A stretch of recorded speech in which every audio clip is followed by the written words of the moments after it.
সুপ্রিয় শ্রোতা, গল্প পাঠের আসর চ্যানেলে শুনতে যাচ্ছেন সুনীল গঙ্গোপাধ্যায় রচিত একা এবং কয়েকজন উপন্যাসটির ষোড়শ পর্ব।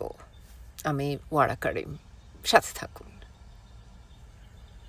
শ্রীলেখার সঙ্গে যে সূর্যর মেলামেশা বারণ হয়ে গেছে সেটা বুঝতেই সূর্যর দিন সাতেক লেগে গেল। সে অধিকাংশ সময়েই নিজেকে নিয়ে মশগুল থাকে কিংবা বাইরে বাইরে ঘুরে বেড়ায়। হঠাৎ হঠাৎ তার শ্রীলেখার কথা মনে পড়ে। স্নান করে সে সূর্য চিরুনি পাচ্ছে না। খানিকটা এদিক ওদিক খোঁজাখুঁজি করে সে বিরক্ত হয়ে গেল। তখন মনে পড়ল শ্রীলেখার কথা। দরজা দিয়ে মুখ বাড়িয়ে হাঁক দিল, শ্রীলেখা। কোনো সাড়া নেই। দুপুরবেলা, সারা বাড়ি নিস্তব্ধ। নিচতলায় কাঠের মিস্ত্রি শুধু ঘ্যাস ঘ্যাস করে রেঁদা চালাচ্ছে। ছাদের সিঁড়ি দিয়ে নেমে এলো বাদল, হাতে ঘুড়ি আর লাটাই, রোদ্দুরে মুখ চোখ লাল। সূর্য বলল, আয় বাদল, তোর বড়দিকে ডাকতো। বাদল এখন কথার অবাধ্য হতে শুরু করেছে। সে এখন সেই বয়সে এসে পৌঁছেছে যখন একলা একলা কথা বলে বেশ সময় কেটে যায়। দেয়ালের জলের দাগে সে দেখতে পায় কুরুক্ষেত্র যুদ্ধের দৃশ্য। বাঁখারির তীর ধনুক নিয়ে সে দেয়ালের পাশে অর্জুন হয়ে দাঁড়ায়।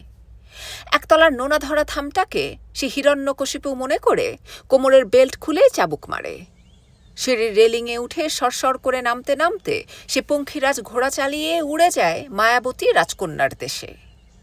শিগগিরই সে কোনো জাহাজে আলু পেঁয়াজের খোসা ছাড়াবার চাকরি নিয়ে নিরুদ্দেশ যাত্রায় যাবে। তারপর একদিন কর্নেল সুরেশ বিশ্বাস হয়ে ফিরে আসবে। ডক্টর লিভিংস্টোনের মতন সেও আফ্রিকার জঙ্গলে।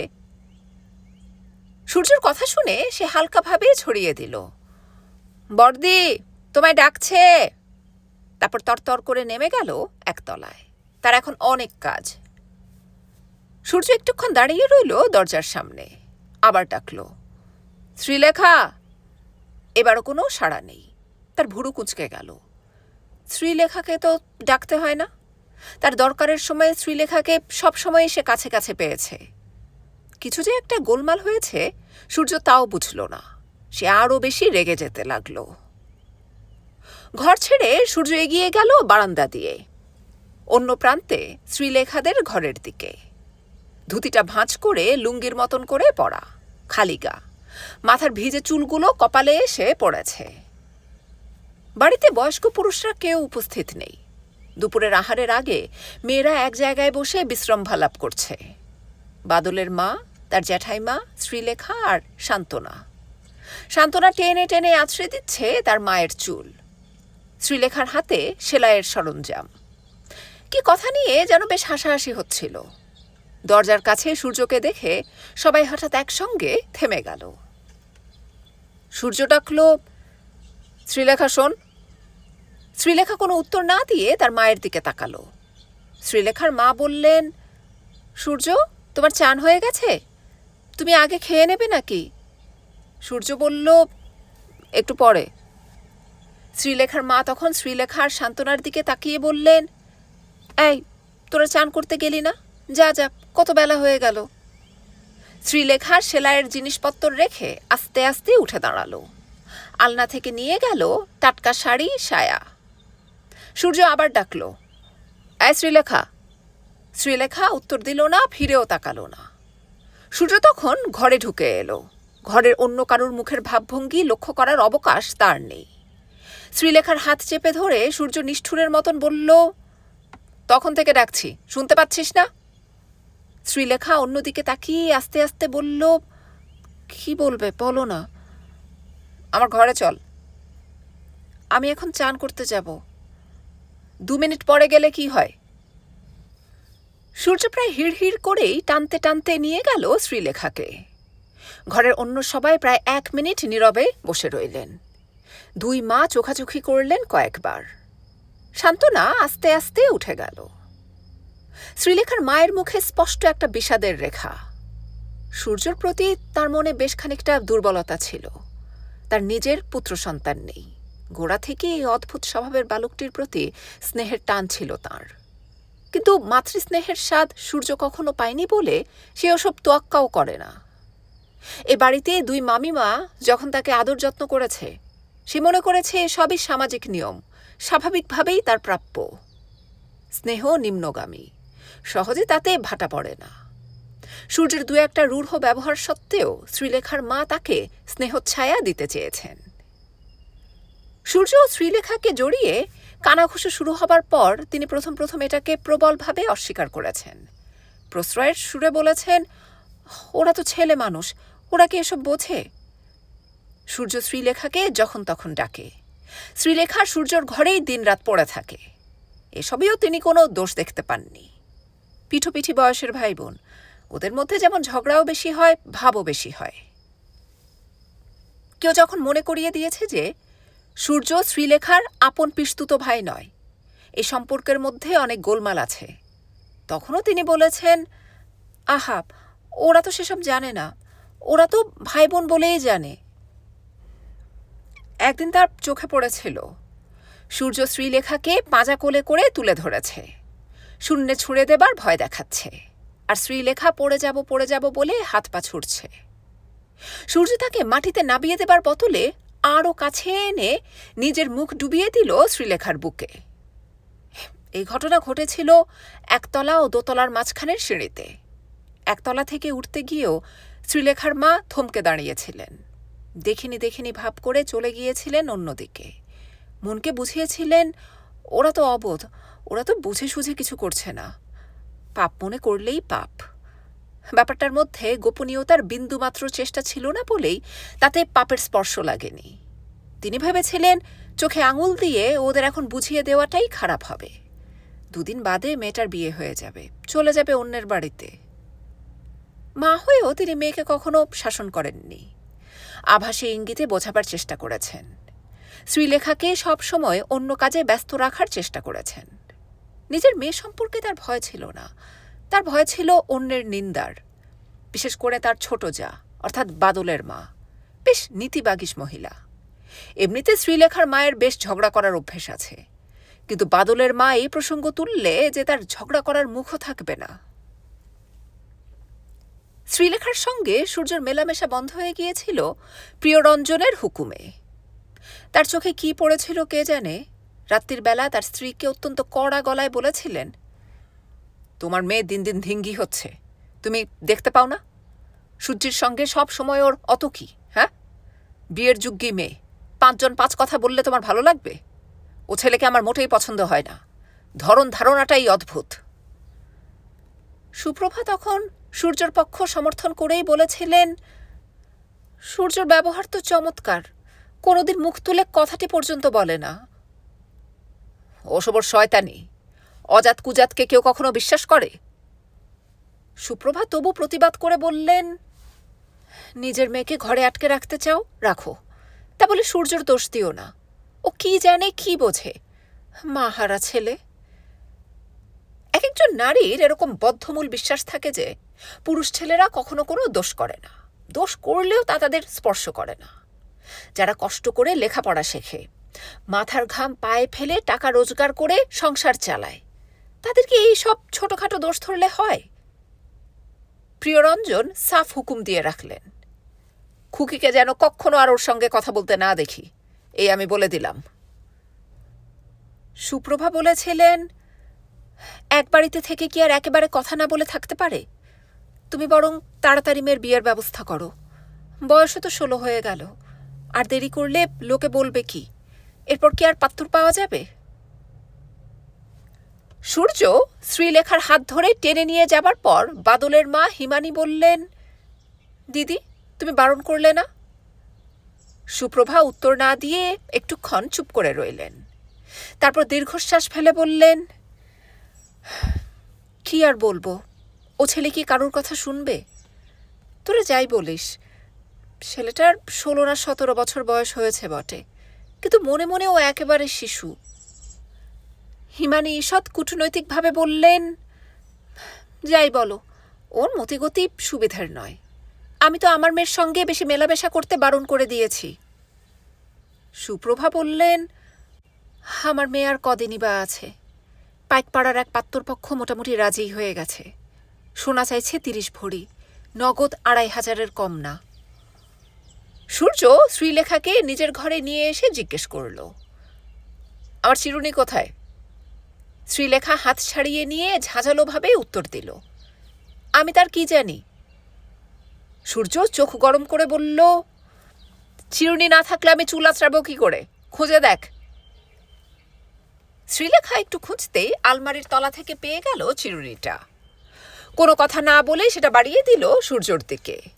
সূর্য সেটা নিল না, এক দৃষ্টে শ্রীলেখার দিকে তাকিয়ে রইল। সে ধরেই নিয়েছিল শ্রীলেখা তার চুল আঁচড়ে দেবে। শ্রীলেখা সূর্যর চোখ থেকে চোখ সরিয়ে নিয়ে বলল, নাও। সূর্য চিরুনিটা নিয়েই আয়নার দিকে মুখ ফেরালো। পাথরের মূর্তির মতন মুখ। চুল সুবিন্যস্ত করেও সে আয়নার সামনে থেকে সরে এলো না। শ্রীলেখা জিজ্ঞেস করল, আমি যেতে পারি? হ্যাঁ, যেতে পারো। তার আগে আমার জিনিসটা দিয়ে যাও। কোন জিনিসটা? যেটা তোমার কাছে রাখা আছে। শ্রীলেখার মুখখানা বিবর্ণ হয়ে গেল। নিজেকে সামলাবার চেষ্টা করেও পারল না। ছুটে এসে সূর্যর বুকে গুম গুম করে কিল মারতে মারতে বলতে লাগলো, তুমি কি? তুমি কিছু বোঝো না কেন? কেন বুঝতে পারো না? সূর্য দেখল শ্রীলেখা কাঁদছে। এতক্ষণ বাদে সূর্যর মুখে হাসি ফুটল। হাসবার সময় তার চোখ দুটো জল জল করে। থুতনিতে আঙুল দিয়ে সে তুলে ধরল শ্রীলেখার ঘাম ও কান্না ভেজা মুখ। সূর্য শুধু ঘাম ও কান্নাই দেখল না ভয়, দ্বিধা, অনুরাগ ও পীড়ায় মেশা এক অদ্ভুত বর্ণ ছড়িয়ে আছে সেই মুখে। সূর্য বলল, শোন, আমি এক্ষুনি খেয়ে নিয়ে বেরুবো। আমার জিনিসটা আমাকে দিয়ে যা। শ্রীলেখা সূর্যর পাশ দিয়ে গলে গিয়ে দরজার বাইরে দাঁড়ালো। তারপর জিজ্ঞেস করল, কোথায় যাবে? জিনিসটা দিয়ে কি হবে? দরকার আছে, শিগগির নিয়ে আয়। ওটা আমি দেব না। হরকুমারের নির্দেশ ছিল রিভলভারটা সূর্যর নিজের কাছে রাখা চলবে না। যে কোনো সময় পুলিশ তাকে সার্চ করতে পারে যদি হরকুমারের সঙ্গে তার যোগাযোগের সন্ধান পায়। সেজন্যই বিশ্বস্ত কারুর কাছে জমা রাখা দরকার। এ পর্যন্ত শ্রীলেখাই ছিল সূর্যর কাছে একমাত্র বিশ্বস্ত আপনজন। রিভলভারটা রাখার সময় শ্রীলেখা ভয় পেয়েছিল, নিজের জন্য নয়, সূর্যর জন্য। এ ধরনের সাংঘাতিক জিনিস নিয়ে সূর্য নাড়াচাড়া করে একথা সে ভাবতেই পারেনি। ওইটুকু বয়সের অভিজ্ঞতায় সে বুঝেছে এসব জিনিস যাদের কাছে থাকে তাদের নিজেদের প্রাণই যে কোনো সময় বিপন্ন হতে পারে। নিরস্ত্র লোকেরাও বিপদে পড়তে পারে, কিন্তু তার চেয়েও বেশি প্রাণের ঝুঁকি থাকে সশস্ত্র মানুষের। শ্রীলেখা তখনই ঠিক করেছিল সূর্যকে ওটা কখনো ফেরত দেবে না। সূর্য একসময় ধমক দিয়ে বলল, যা এক্ষুনি নিয়ে আয়। শ্রীলেখা স্থিরভাবে উত্তর দিল, ওটা আমার কাছে নেই, আমি ফেলে দিয়েছি। সূর্য আর দ্বিরুক্তি করল না, খপ করে শ্রীলেখার টুটি চেপে ধরে ঝাঁকুনি দিয়ে বলল, কি? কোথায় ফেলে দিয়েছিস? শ্রীলেখা এবার ভয় পেল না, আবার দরজা পেরিয়ে ঘরে ঢুকল। সূর্যর গায়ের সঙ্গে নিজেকে মিশিয়ে দিয়ে বলল, মারবে আমাকে? মারো, আমি দেব না। দারুণ উৎকণ্ঠিতভাবে সূর্য বলল, আমাকে একটু বাদেই যেতে হবে। শ্রীলেখা, কি ছেলে মানুষই করছিস? কোথায় যাবে? যেখানেই যাই না কেন। আমাকে বলবে না? আমি যদি ওটা না দিই তুমি কি করতে পারো? চেঁচামেচি করবে? সূর্য এটুকু অন্তত বোঝে চেঁচামেচি করে কোনো সুবিধা হবে না। ওই জিনিসটার কথা সবাইকে জানানোর প্রশ্নই ওঠে না। সূর্য যেন একটা ফাঁদে পড়েছে, এই রকম অসহায় বোধ করল সে। এর আগে তার একবারও মনে হয়নি শ্রীলেখার কাছ থেকে রিভলভারটা আদায় করা এত কঠিন হবে। এ পর্যন্ত শ্রীলেখাকে সে যা হুকুম করেছে সবই শুনেছে। হঠাৎ তার ব্যবহার একেবারে অন্যরকম। কিন্তু খানিকটা বাদেই তাকে তৈরি হয়ে যেতে হবে হাওড়া স্টেশনে। সে যদি যেতে না পারে তাকে কাপুরুষ বলবে সবাই। হরকুমারের আত্মা তাকে অভিশাপ দেবে না? সূর্য দাঁতে দাঁত ঘষে বলল, না দিলে তোকে মেরে ফেলবো। মেরে ফেলো, তাহলে ওটা পাবে না। শ্রীলেখার চুল মুঠো করে ধরে সূর্য বলল, তুই আমাকে চিনিস না, আমি সত্যিই মেরে ফেলতে পারি। তুমি ওটা নিয়ে অন্য কারুকে মারতে যাবে তো? তার বদলে আমাকেই মারো। সূর্য কখনো যা করে না। নরম হয়ে অনুনয় করে বলল, Srilekha please give me back my gun, এটা ছেলে খেলা না। সূর্যদা, তুমি কেন মরতে চাইছো? আমি মরবো কেন? মরাও তো সহজ নয়। কিন্তু এতে তোমার কোনো বিপদ নেই। আর কিছু হবে না, আমি ঠিক ফিরে আসব। আমি যদি তোমাকে ওটা না দিই? সূর্য শ্রীলেখার চুল ছেড়ে দিল। আলনার কাছে জামা পরবার জন্যে গিয়ে অত্যন্ত শক্ত গলায় বলল, তাহলে আমি এক্ষুনি বাড়ি থেকে বেরিয়ে যাচ্ছি, আর কোনো দিন ফিরব না। আমাকে তোরা আর কোনো দিন দেখতে পাবি না। হাওড়া স্টেশনে সূর্যর সঙ্গে সাংকেতিক কথা বলে দেখা করল একজন দাড়ি গোঁফওয়ালা যুবক। মাথায় বাবরি চুল, সাধু সন্ন্যাসীদের মতন মাঝখান দিয়ে সিঁথি কাটা, মুখ ভর্তি পান, আধময়লা ধুতি ও মোটা খদ্দরের পাঞ্জাবি। তাকে দেখলে কোনো মন্দিরের পাণ্ডা বলে মনে হয়। যাবার কথা চন্দননগরে। যুবকটি তাকে নিয়ে গেল বর্ধমান। ট্রেনে একটি কথাও হলো না।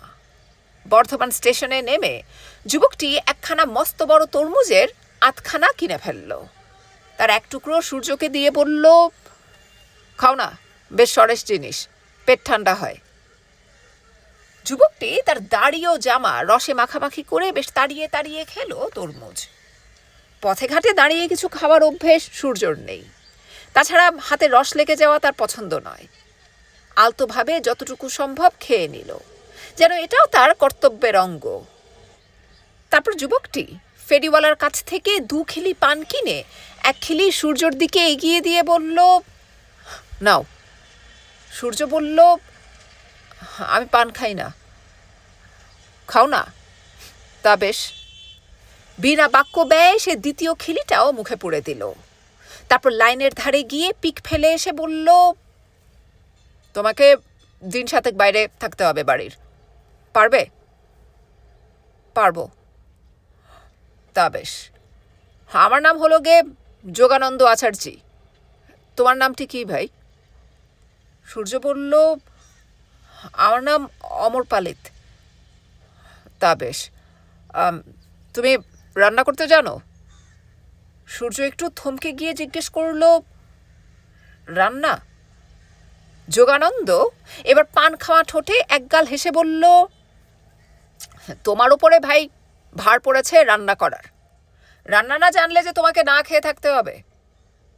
সূর্য কোনো উত্তর দিল না। হরকুমার তাকে দেশের কাজ করার জন্যে দীক্ষা দিয়েছিলেন, এর সঙ্গে রান্না করার কি সম্পর্ক?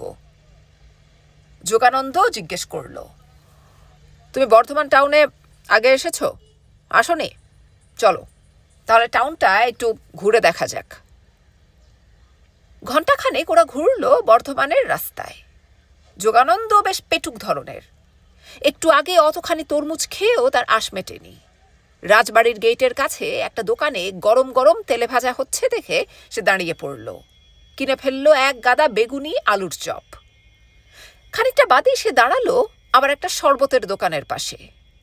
এ স্বভাবটা যেন নেলা খ্যাপা ধরনের, স্বার্থত্যাগী দেশকর্মী বলে মনেই হয় না। ফিরতি ট্রেন ধরে ওরা চন্দননগরে পৌঁছলো সন্ধ্যের পর। বোড়াই চণ্ডীতলায় একটা মুদিখানায় ঢুকে যোগানন্দ কি যেন কথা বলল। তারপর হাঁটতে হাঁটতে শহর ছাড়িয়ে চলে এলো হলদেডাঙ্গায়। অন্ধকার ফাঁকা মাঠের মধ্যে একটা মস্ত বড় দোতলা বাড়ি। দেখলে ভুতুড়ে বাড়ি বলে মনে হয়। গাড়ি বারান্দার পর চওড়া সিঁড়ি উঠে গেছে। যোগানন্দ পকেট থেকে চাবি বার করে সদর দরজার তালা খুলল। তারপর নিশ্ছিদ্র অন্ধকারে হাতড়ে হাতড়ে দুজনে ঢুকলো ভেতরে। যোগানন্দ দেশলাই জ্বালতেই দেখা গেল সরু বারান্দার পর একটা সিমেন্ট বাঁধানো চাতাল, তার মাঝখানে তুলসী মঞ্চ। তুলসী মঞ্চের উপর প্রদীপ বসানোই ছিল। সেটা জ্বালিয়ে দিয়ে যোগানন্দ বলল, এবার হ্যারিকেন খুঁজতে হবে। হ্যারিকেন পাওয়া গেল বারান্দাতেই। সেটা নিয়ে ওরা উঠল দোতলায়। বেশ বড় সাইজের 5-6 খানা ঘর। ওরা চলে এলো বাড়ির একেবারে পেছন দিকের ঘরটায়। সঙ্গে ব্যালকনি আছে। সেই ঘরের মেঝেতে খান কয়েক মাদুর ছড়ানো, একটা কুঁজো, কিছু হাঁড়ি কড়াই বাটি। হ্যারিকেন নামিয়ে রেখে যোগানন্দ বলল, তোমাকে এখানে থাকতে হবে, ভূতের ভয় নেই তো? পারবে একলা থাকতে? সূর্য ভয় পায়নি, সে বেশ রোমাঞ্চিতই বোধ করছে। এত বড় একটা বাড়ি তার একার জন্য, এটা কি কম কথা? যোগানন্দ বলল, এ বাড়িটা মানকুণ্ডুর বিশ্বাসবাবুদের। তাদের নায়েবের কাছ থেকে ভাড়া নিয়েছে ননীমাধব সান্যাল। উনি তোমার মেসোমশাই হন। লোকে জিজ্ঞেস করলে বলবে তোমার মাসি আর মেসোমশাই পাটনায় বেড়াতে গেছেন, 2-4 দিনের মধ্যেই আসবেন। তুমি জগদ্দল, কাঁকনাড়া, গোঁদলপাড়া এইসব জায়গার জুট মিলে চাকরি খুঁজতে এসেছ, বুঝলে? রাত্রির বেলাটা পারতপক্ষে ফরাসি এলাকার বাইরে থেকো না। সূর্য জিজ্ঞেস করল, কিন্তু আমার আসল কাজটা কি? সেটা আমিও জানি না, জানতে পারবে ঠিক সময়ে। নাও, জামা টামা খুলে ফেলো, আজকের রাতটা আমিও তোমার সঙ্গে থাকব। যোগানন্দ তার পাঞ্জাবি ধুতি খুলে ফেলে শুধু আন্ডারওয়্যার পরে মাদুরে বসল। সূর্য তাকিয়ে দেখল যোগানন্দের সাংঘাতিক ভালো স্বাস্থ্য। রীতিমতন ব্যায়াম না করলে এরকম স্বাস্থ্য হয় না। তবে যোগানন্দর পিঠে অনেকগুলো লম্বা লম্বা কালশিটে দাগ। যোগানন্দ সম্পর্কে সূর্যর মনে এখন একটু একটু শ্রদ্ধা জাগছে। জিজ্ঞেস করল, পিঠে ওই দাগগুলো কিসের? যোগানন্দ ব্যাপারটাকে উড়িয়ে দিয়ে বলল, কিছু না, শ্যামনগরে যেবার ধরা পড়লাম থানার দারোগা খুব টেটিয়া ছিল। আপনি জেল খেটেছেন? বছর 4 আটকে রেখেছিল। হরদাকে চিনতেন? হরদাই আমার গুরু, উনি আমাকে এ লাইনে এনেছেন। আমাকেও জানি। আমারও জেলের ভেতরটা একবার দেখতে ইচ্ছে করে। এত তাড়াতাড়ি কিসের? একদিন না একদিন যেতেই হবে। যোগানন্দ আবার উঠে পড়ে বলল, নাও নাও, রান্নার জোগাড় যন্ত্র করতে হবে, দেখি কি আছে। শোনো, তুমি এই পাশের বারান্দাতেই রান্না করে নিও, নিচে আর যেতে হবে না। সকালের দিকে একজন মালিকে পাবে, কিন্তু সন্ধ্যের পর সে বেটা গাঁজার আড্ডায় যায়, তার টিকিরও দেখা পাবে না। যোগানন্দ হাঁড়ি কুড়ি নেড়ে চেড়ে বলল, তুমি নুন ছাড়া খেতে পারবে? নুনও নেই দেখছি, শুধু আছে চাল আর মুসুরির ডাল, খিচুড়ি হয়ে যাবে। সূর্যর খিদে নেই, রাত্রিরে তার আর কিছুই খাবার ইচ্ছে ছিল না। কিন্তু যোগানন্দর স্বাস্থ্য দেখে বুঝতে পারল এই লোকের ঘন ঘন খিদে পাওয়া অস্বাভাবিক নয়। বারান্দার তোলা উনুনে যোগানন্দ চটপট আগুন ধরিয়ে ফেলল। চাল ডাল একসঙ্গে চাপিয়ে দিয়ে আফসোসের সুরে বলল, একটা কিছু তরকারি না হলে কি ভদ্রলোকে খেতে পারে? কাল সকালে মালিটাকে দিয়ে কিছু আনিয়ে নিও। কিন্তু এখন কি করা যায়? একটুখানি থেমে ফের বলল, এক কাজ করা যাক, তুমি ভাই চট করে কয়েকটা ডুমুর পেড়ে আনতে পারবে? সূর্য জিজ্ঞেস করল, ডুমুর কি? যোগানন্দ সূর্যের মুখের দিকে তাকিয়ে হো হো করে হেসে ফেলল। তারপর বলল, ডুমুর চেনো না? তুমি কোথাকার সাহেব হে? ডুমুরই তো আমাদের বাঁচিয়ে রেখেছে। এ লাইনে যখন এসেছ, ডুমুর চিনতে হবে, ডুমুরের ফুল চিনতে হবে, সাপের 5 পা চিনতে হবে, 12 হাত কাঁকুরের 13 হাত বিচি চিনতে হবে, বুঝলে? তুমি উনুনে একটু হাওয়া দাও, আমি নিয়ে আসছি ডুমুর। হ্যারিকে না নিয়ে বেরিয়ে গেল যোগানন্দ। খানিকক্ষণের মধ্যে যখন ফিরে এলো তখন শুধু ডুমুর নয়, তার সঙ্গে নুন, শুকনো লঙ্কা ও পেঁয়াজও নিয়ে এসেছে কোথা থেকে। কিভাবে সে জোগাড় করলো সে রহস্য ভাঙল না। মুখ চোখ তার আনন্দে উদ্ভাসিত। সোনার জিনিসের মতন সাবধানে নুনটুকু একটা পাত্রে রেখে বলল, নুন ছাড়া কোনো ভদ্রলোক খেতে পারে? খাওয়াটাই মাঠে মারা যেত। গরম গরম খিচুড়ি ও ডুমুর পেঁয়াজের তরকারি হালুম হালুম করে অমৃতের মতন খেয়ে ফেলল যোগানন্দ। সূর্যরও বেশ ভালোই লাগলো খেতে। এই প্রথম সে চাল ও ডালের খিচুড়িতে রূপান্তর হওয়া আগাগোড়া দেখল, এবং এতে তারও খানিকটা অংশ আছে বলে রান্নার স্বাদটাই অন্যরকম মনে হলো। তৃপ্তি করে খেয়ে যোগানন্দ বলল, আমি এটো বাসনপত্রগুলো নিচ্ছি, তুমি হ্যারিকেনটা নাও, চলো পুকুরঘাট থেকে সব ধুয়ে নিয়ে আসি। পুকুর তো নয়, মস্ত বড় দিঘি, বাঁধানো ঘাট। এতক্ষণে জ্যোৎস্না ফুটেছে। দেখা যায় দিঘির মাঝখানে লাল রঙের শালুক ফুটে আছে। দিঘির ওপারে কয়েকটা খোলার ঘর, চারপাশে বড় বড় গাছ। বাড়িটা এককালে বাগান বাড়ি হিসেবে ব্যবহৃত হতো মনে হয়। বাড়ি থেকে দিঘি পর্যন্ত আসবার পথটুকু দুপাশে কেয়ারি করা মেহেদির বেড়া। দল বেঁধে বেঁধে হালকা মেঘ ওড়াউড়ি করছে আকাশে। দোতলায় ফিরে সে যোগানন্দ বলল, আর দেরি করে লাভ কি, শুয়ে পড়া যাক। সত্যি সত্যি তক্ষুনি মাদুর বিছিয়ে সে শুয়ে পড়ল এবং প্রায় সঙ্গে সঙ্গে তার নাক ডাকতে লাগল। খাওয়া এবং ঘুমানোর ব্যাপারেই যেন যোগানন্দর যত কিছু উৎসাহ। এর সঙ্গে তার পিঠের ওই কালশিটের দাগ ও 4 বছর জেল খাটার কোনো মিল নেই। হয়তো এমন হতে পারে, যখন কোনো কাজের দায়িত্ব আসে তখন সে আহার নিদ্রা ভুলে কাজে ঝাঁপিয়ে পড়ে। আবার যখন কাজ থাকে না, তখন সে বেশি করে খেয়ে ও ঘুমিয়ে সব উসুল করে নেয়। সূর্যের সহজে ঘুম আসে না। অচেনা অন্যরকম জায়গা, কোথাও কোনো শব্দ নেই। হ্যারিকেনটা নিভিয়ে দেওয়ার পর মনে হয় সারা দুনিয়াটা এখন যেন জ্যোৎস্নার ঢেউয়ে ভাসতে ভাসতে যাচ্ছে। কলকাতায় এই সময় তাদের বাড়িতে কারুরই খাওয়া হয়নি। বাবা বোধহয় এখনো ফেরেননি অনাথ আশ্রম থেকে। শ্রীলেখা সারাদিন নিশ্চয়ই খুব কেঁদেছে। হঠাৎ শ্রীলেখার কথা ভেবে সূর্যর খুব মন খারাপ হতে লাগলো। শ্রীলেখার বিয়ে হয়ে যাবে, সে অন্য বাড়িতে চলে যাবে। তখন সূর্য কি করবে? শ্রীলেখাকে যে তার খুব দরকার। চন্দননগরের সেই বাগান বাড়ির নির্জনতা সূর্যর চিত্তে খানিকটা কোমল ভাব এনে দিতে সক্ষম হয়েছিল। সূর্য এর আগে অন্য কারুর কথা এরকমভাবে ভাবেনি। অনেকক্ষণ ধরে শ্রীলেখার কথা তার মাথায় ঘুরতে লাগলো। সে ঠিক করল শ্রীলেখাকে আর কখনো কষ্ট দেবে না।